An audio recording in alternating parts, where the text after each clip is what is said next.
Bonjour, River Cruise enthusiasts. It's Johanna with Holiday Planet with our last FAQ video getting us ready to cruise from Paris to Normandy for the 80th anniversary of D-Day. In this video, I'll be covering our final departure instructions, a weather update, some apps to use during travel, and our group events. So be sure to watch the whole thing and let's get cracking. When you go to check in online, before you check in online, please look to see if your TSA pre-check numbers are there. This is important if you want to have pre-check because once you're already checked in, you can't go back. So you need to log into your flights in the airline's website and access the traveler information and look for your TSA pre-check numbers. Hi Rob, would you tell me if you can hear me okay down in the comments below? I am re-recording this video because apparently the first time I didn't have any sound, so let me know if you can hear me out there. So once you do check in online, please everyone do that 24 hours prior to departure. It's important to register your intent to fly, so if your flight is oversold, for sure you don't get booted off the plane because you were the last one to check in. When you get your boarding passes generated, they should have the TSA PreCheck logo on the boarding pass. If it does not have the logo on the boarding pass, you do not have PreCheck. This is very important. And once you've already checked in, there's nothing you can do about that. You're going to have to see the ticket agent at the airline ticket counter if they need to reprint the boarding passes with the TSA PreCheck logo, because that is the only way you will actually have TSA PreCheck when you go through security. And speaking of going through security, I do recommend being 3 hours early for these flights, especially if you're flying internationally on your first flight, 3 hours for sure.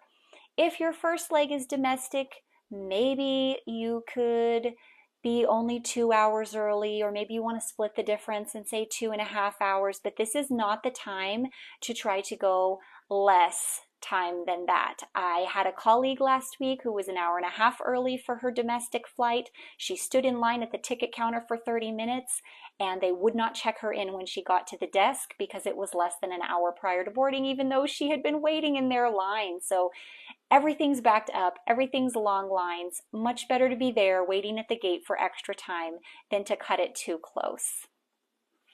As a weather update, Paris looks beautiful. By the time we get there, it looks like it's going to be sunny and clear with highs in the 70s and 80s. Stunning. Later in the week when we're on our river cruise, there will be some cloudy days and a little bit of scattered showers. But I'm only going to bring an umbrella and maybe a rain poncho. I'm not going to bring a heavy raincoat. Other cities that you're visiting, such as Dublin and Germany, are also having mild weather. Amsterdam looks mild. A little bit hotter in Budapest, but still okay. The only destination I'm a little bit concerned about is Italy. It is hot there right now. Tomorrow it's going to be 101 in Rome, and I have no idea if the following week will still be that hot. I hope not.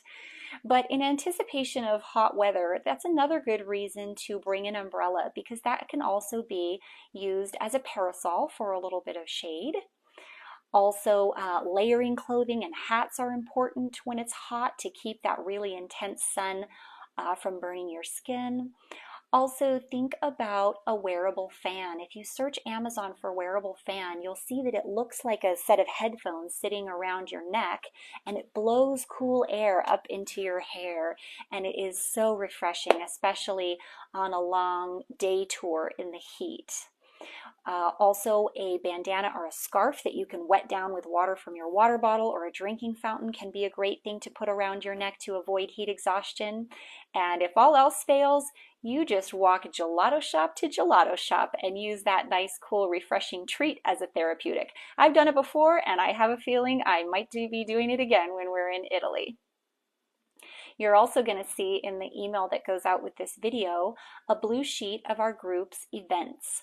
The blue sheet is only digital. There's no printed copy, so please save a copy to your phone. And that answers questions like, what time do the buses leave from our hotels? When is our group welcome reception? What day do we wear our t-shirts? What day are we having special dinners or a special farewell reception? That is all on the blue sheet. We're going to send that out by email and post it in the Facebook group, so please ask your friends if they've got it. We don't want anybody to be left out of those events just because we didn't send this out any sooner. Hi Rosemary, I am re-recording this video. Will you let me know in the comments below if you can hear me okay this time? Thanks so much.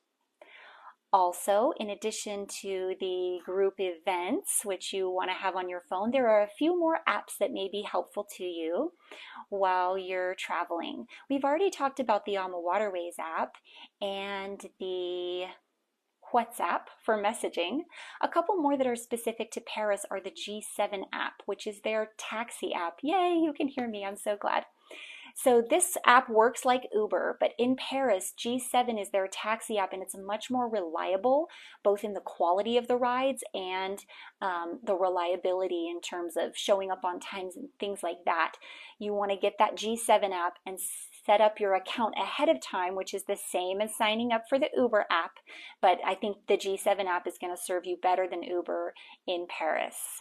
There's also one called Metro Maps and Routes, and that's exactly what it sounds like. That's all the routes and timetables for the Metro, and will make it easy to get around town by that method of transportation.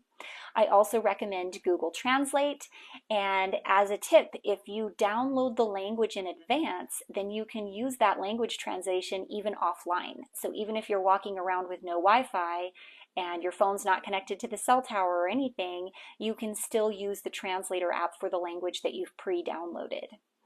Finally, I don't know if you'll need it from this trip, but the last app that I use when I'm traveling is XE, which is a foreign currency converter.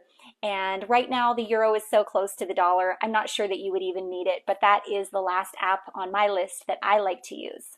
Please let us know what questions you have down in the comments below, or feel free to reach out to us by phone or email. We are here for your last minute questions, and we look forward to seeing you in Paris.